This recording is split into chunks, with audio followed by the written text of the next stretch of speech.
Yes, hello.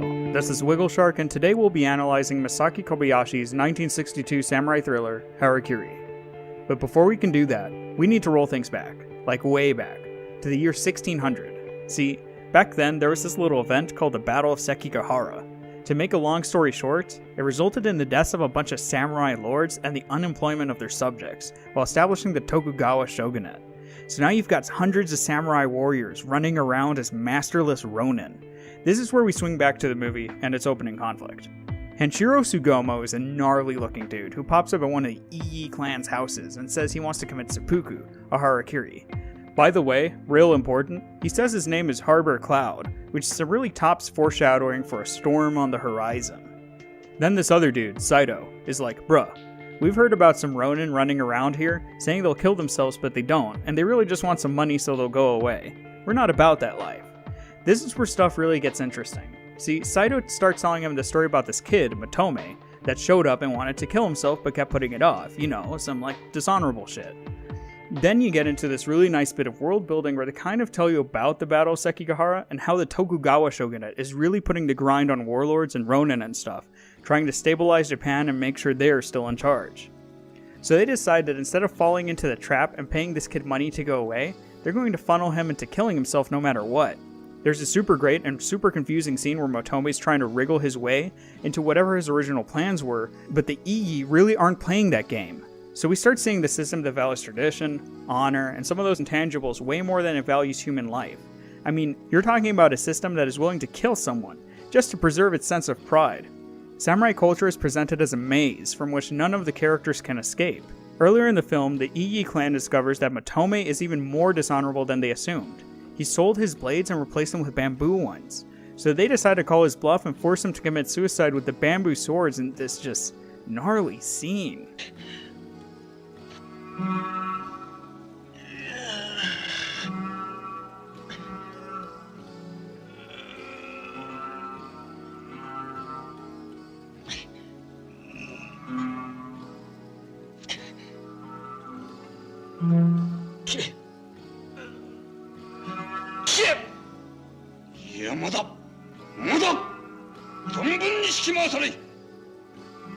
Yeesh. But Henshiro doesn't seem to care. He's dedicated. So they go ahead with it, and Henshiro requests a second to cut off his head while he cuts open his gut. But the requested samurai is sick, and you get some of the film's thesis lines here instead of some primetime gut cutting.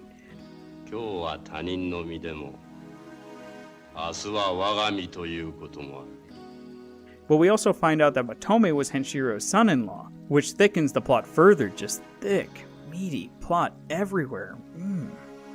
After telling his backstory, Henshiro requests 2 more samurai, and they're both sick too.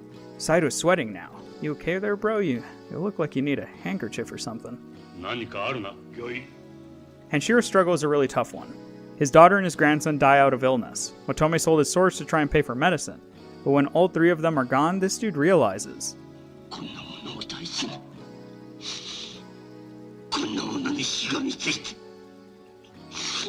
So that's when his faith in the system sort of falls apart. These words from earlier in the movie also come to haunt him.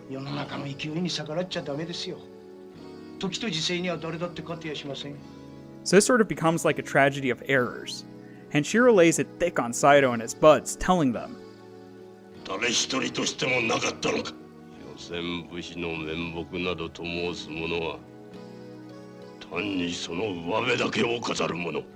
Saito ain't having that shit, so he tells Henshiro to stuff it or kill himself. Well, now our buddy Han has to pull out his trump card.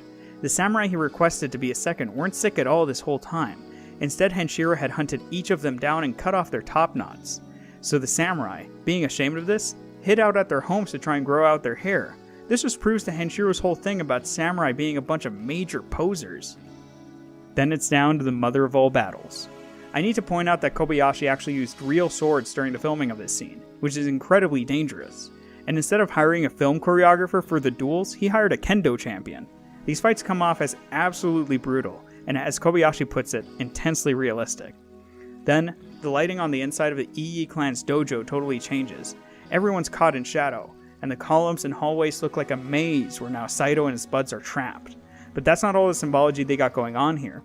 Henshiro is slicing and dicing and at one point appears crucified on the Iyi sigil. Then he later cuts a dude who bleeds all over that same crest. These are not accidents. The very system of Bushido, Samurai Code, all that stuff is crucifying all these people and is going to be their undoing. I mean, you go back to the beginning of the film, the title card, and the word seppuku appears right there on the house, like the system itself is due to collapse. These motifs are reinforced by the music and visual tone. You've got this dope score by Toru Takemitsu that is really spooky, like something that belongs in a horror movie. This is paired with Miyajima's incredible cinematography, with all the characters caught in really dramatic shadows and grim lighting. Even though this isn't a horror movie, it's trying to convey just how brutal and terrible this story is. A technique that was also put to good use 50 years later in There Will Be Blood.